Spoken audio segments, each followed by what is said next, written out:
Don't do what I'm doing. Come on, you jerk. Why won't you come out? I want to look at you, not the camera. So we're going to do all metal hot end. Look at that. Look at that. Get your dog. Yeah, so basically this is good because on these printers the Bowden tube is PTFE, which is only rated to like 250 Celsius. If you want to print hotter than that or right at that, then this is subject to that heat and kind of breaks down. And it might be poisonous, kind of, maybe, when it does that. So usually what you do is all metal hot end, because the PTFE does not extend into your heat break, so it does not get the heat, and that allows you to print hotter.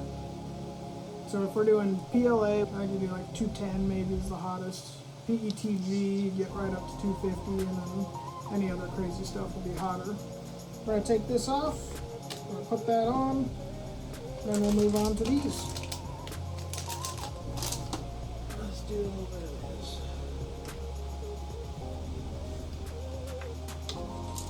Ah.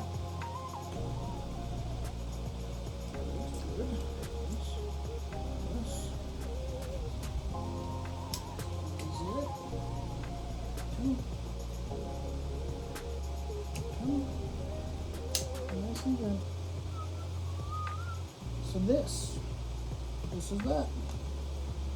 I'm gonna do not you, certainly not you, you.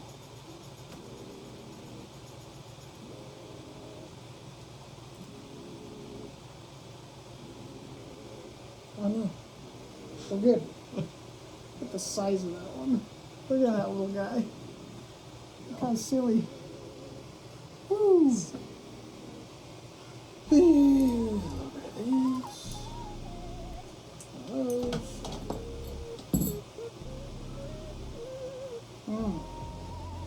Here's a pro tip. Make sure you take this out and push the collar down and pull the PTFE tube out before you spin this nut a whole bunch. Don't do what I'm doing, because that'll ruin your tubing. I've still done it though. That's all. Come on, you jerk. Why won't you come out?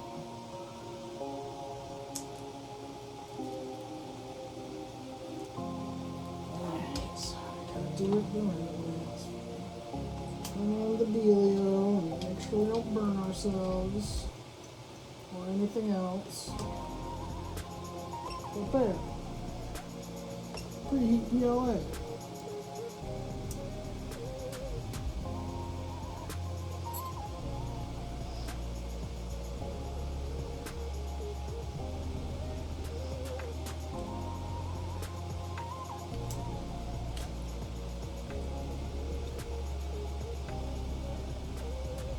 So that's a pretty good illustration too. And the PTFE tube butts right up to that. So this part gets hot, that part doesn't get as hot, but still gets hot because it's connected to everything, right? And the PTFE tube is right on top of it. So that's why that would get all crusty and nasty and stuff. That's why there's nasty filament wedged in there and everything. This new one, the PTFE tube, doesn't even go past here. It's like nowhere near even trying to get hot. Are you nervous for me because I'm so shaky and this is really hot? Yeah.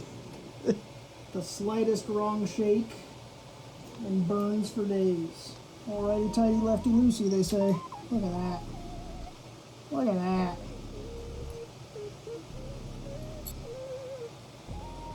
That's hot.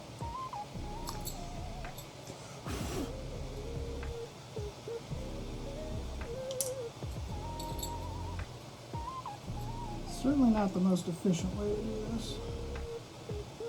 Aha!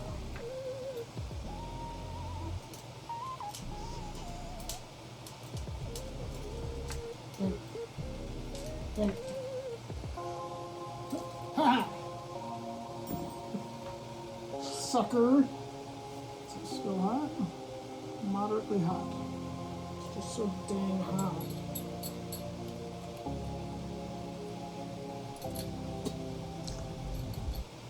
This is like just the worst way to do any of the things I'm doing. It's for the content, man.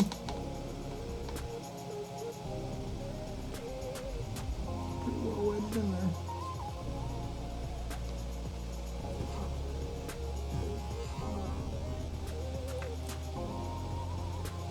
It's not that hot. I may have overreacted.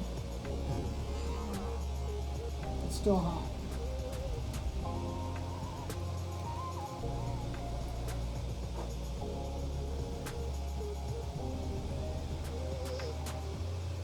It's important that you don't use pliers on this, because that's nice and smooth for a reason, and you wouldn't want to do what I'm doing, because you could potentially like mar it up really bad.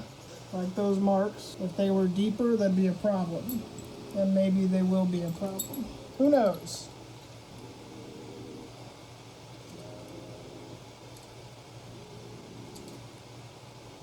What is your deal, dude? Oh, you know what? Let's try this way.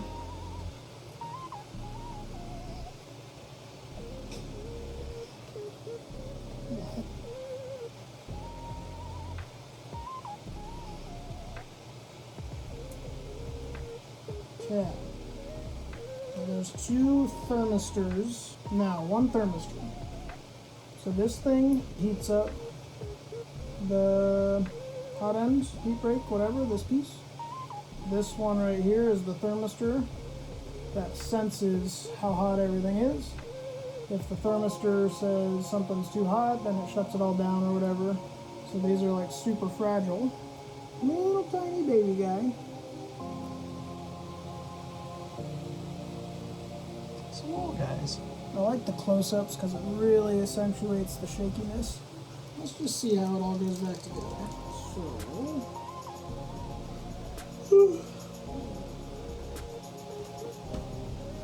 I'm so sleepy today at work, like proper, almost falling asleep.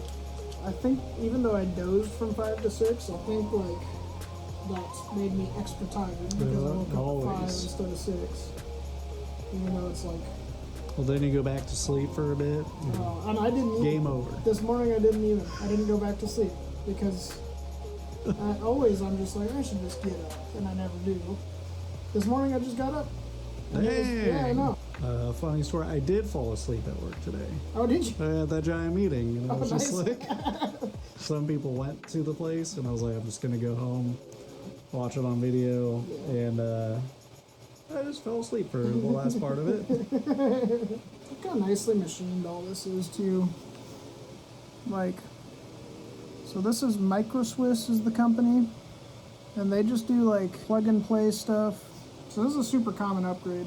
I don't remember how much. I think maybe it's like $60 or something. It's kind of expensive for a machine that's so cheap, but like, I don't know, 2 years ago it was a better value. Now you got crazy printers like bamboo printers coming out that are like way cheap and do a million more things. What we're doing is not relevant anymore.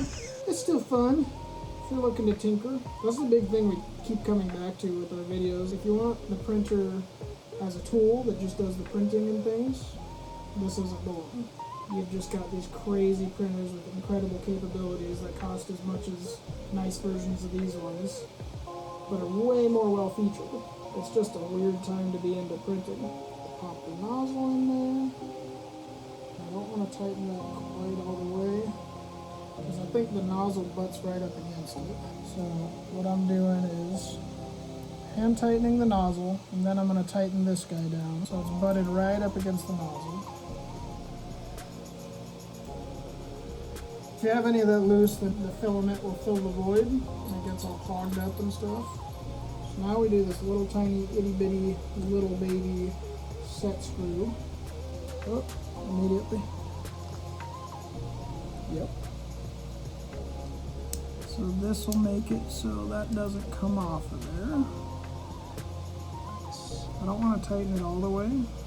quite yet. I guess I do. Yeah, because the other one had some screws going up from the bottom that kind of lined everything up, but this one doesn't do that. So I'll just tighten that down. Oh, look at that. They got an extra little set screw in there.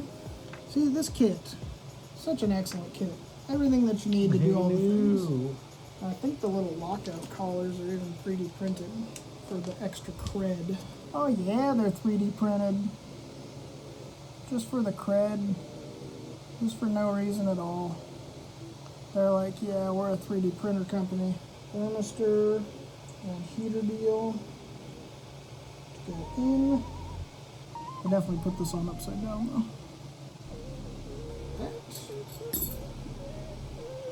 What did I drop? I'm just gonna let that become a problem all on its own. We'll find out. If that's there, this side needs to be right there. Now, we're on the correct side to pop this guy in there. I just don't know, I don't understand how that's supposed to tighten down. This one doesn't do anything. I was worried, I was like, how did I not encounter this before? And they were loose enough that I didn't get any resistance when I was spinning it. Yep. Another thing to mention, you should probably make sure your printer's off while you do all of this. Make sure there's no power going to the printer for sure. The way they secure this thermistor, so like super fragile, little tiny itty bitty wires, and it's just like, let's just smash a screw in there, and it'll kind of hold them in place, and sort of hope for the best. If you're doing this part and you got really shaky hands or something, if that was ever a possibility, like, or if you screw it down too tight, like, there goes your thermistor, your printer don't work anymore, you gotta replace that. Good luck. Yeah.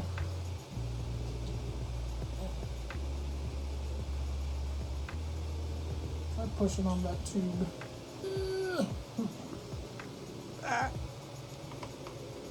Just really wedded in there.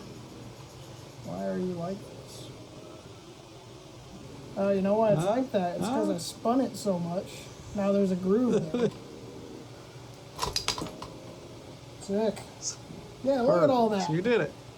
There we go. That's what happens. Groovy. Nice. So now, instead of that, so look at that. That's a pretty good indication of how far into the hot end it went. Because that was where, that was the top of it, right? And that's where that connection was. It went that far in towards the heat. Whereas this one, that's it.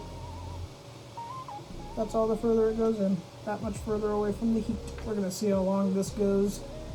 Just all stupid like that. This is the part I often forget until after the printer's put together. How long's the video so far? Have we made it to 15 minutes yet? 16, baby. I was trying to beat the 15-minute point, but not trying too hard. I did put things on backwards like a goober. Should add it in there and look good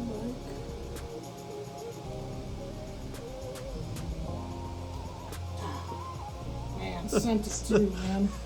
Where's my middle one? Here what I want.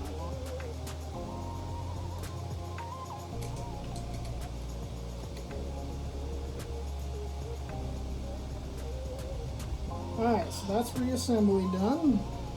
Yeah, now we're going to do bed leveling, I guess.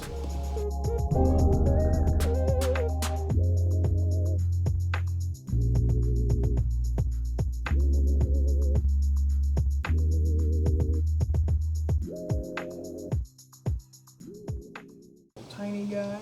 Oh, did you ever play High on Knife? No, I completely forgot about it until I got here. Then I was like, I still want to play it. So good. Did you already beat it? Yes, I beat it the first day. Nice. And then I 100%ed it the other day. I basically, that first day, I had a couple of sessions where I got to play it. And then, I think I played it one other time for like an hour. And then this last weekend, I got to touch it again. And that's That's when I just finished it, 100%ed it quick. Nice. Do you have to do multiple playthroughs 100%? No. You can just... Perfect. You do your playthrough, and then you have everything you need to go back through and collect. You're collecting boxes. Nice. Amazon boxes, or Muxalon boxes. Yes.